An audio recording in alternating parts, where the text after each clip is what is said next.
Today, I'm going to show you how to parse 99 as a fire mage in Cataclysm. But first, remember to hit subscribe. Talents. You'll be putting 35 points in fire for progression and 33 points in fire to parse. The optional 2 points are just swapping Cauterize for clear casting. Cauterize is good for progression, so you can have cheat death, and clear casting is good because you get mana back on spellcasts. I'll have a link to this build in the description below. Stats. Your primary stat is intellect. You'll want to get hit up to 17% and then stack haste to a certain threshold. In order to do this, you'll need to know which buff that's in your group. I suggest following this picture on Wowhead for the optimal number of haste to get you to one of these thresholds. After that, you want to be stacking crit and then mastery. I'll have a link to the pre-bis and bis gear guides in the link below.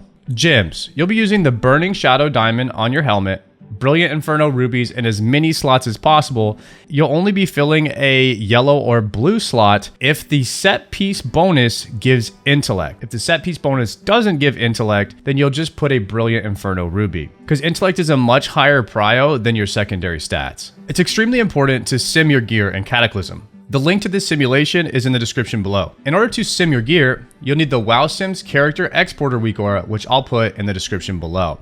Open your character pane, copy the script, and post it into the Cataclysm Fire Mage Simulator online. This will import your gear. You'll still need to select your spec and the buffs that you have in raid, and then hit simulate. This is a great tool for comparing gear upgrades so that you can min-max your damage in the raid. Rotation.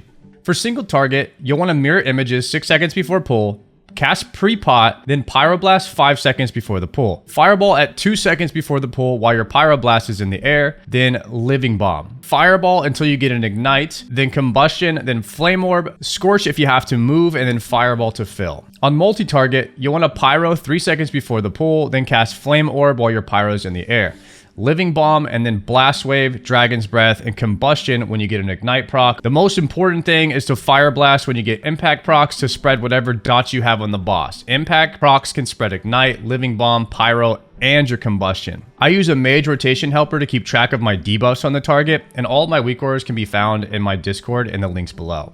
WoW logs. So in order to improve my rotation as a fire mage, what I usually like to do is see what other people are doing on WoW logs. The easiest way to do it is pick a primarily single target fight.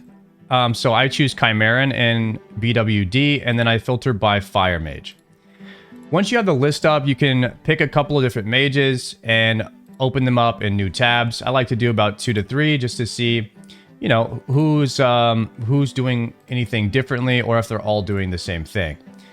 The first thing you can do is you can click on the mage's name, and then you can click on summary, and this will show you, what gear they have and what gems they're using. And this one is in Chinese, so I'll probably just minimize that one and go with the 2 top English players.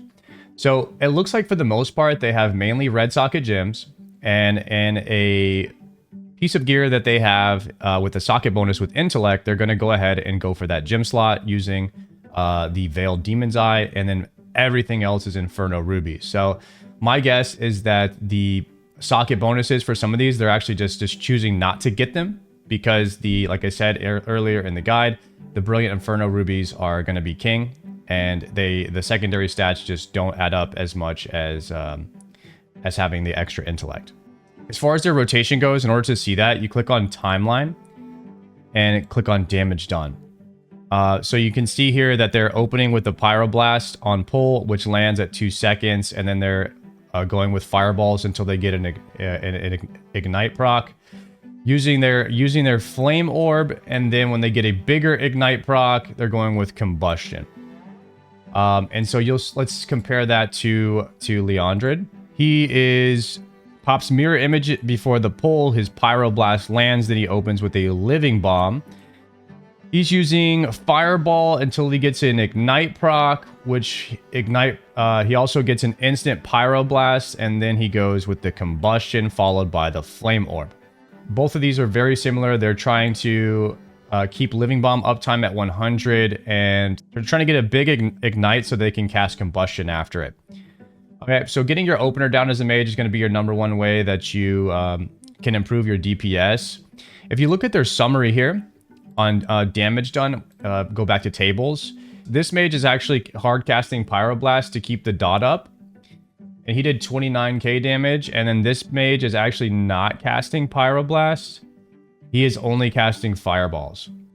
He got a total of 19 instant pyros, and this guy got a total of 21 instant pyros over the course of about the same amount of fight. This fight went a little bit longer. But it does seem that this is doing about the same amount of damage. So maybe when you have lower crit chance, hard casting Pyroblast is okay. But for the most part, once your gear starts to get higher, you won't really see any mages hard casting Pyroblast. It'll pretty much only be fireballs until you get an instant Pyroblast proc. So that's what I usually do to read WoW logs to make sure I'm doing the right thing. And of course, you can open a few more mages just to see. Let's see, Pyroblast, yeah, just the one before the pull. So it looks like this guy is the only exception of who's actually hard casting Pyroblast in the top 4 or 5 mages. Everyone else is only casting fireballs. And maybe it's like a gear threshold thing. But for the most part, I think you're just supposed to cast fireballs. You're never actually supposed to hard cast a Pyroblast. Race. Worgen for Alliance because of the 1% increased crit chance. Troll or Goblin for a Horde. Goblin gives 1% haste plus Goblin Jump, which movement equals DPS in raid, so I like Goblin. Or you can go Troll and get Berserking plus 5% damage to bees. Professions. You're going to go Tailoring and Engineering as a mage. Tailoring gives the cape and the leg enchant, and Engineering gives the glove enchant, Rocket Belt for movement, and the Engi Helm, which gives a lot of secondary stats. Consumables. You'll need Flask of the Draconic Mine and Severed Sagefish Head. You also need a lot of Volcanic Potions, and of course, your Mana Gem, which can be crafted. That's all from my Fire Mage Cataclysm guide. If you like these quick, straight to the point guides, remember to hit subscribe, and feel free to ask me anything on twitch.tv/Ardako. I'll see you next time.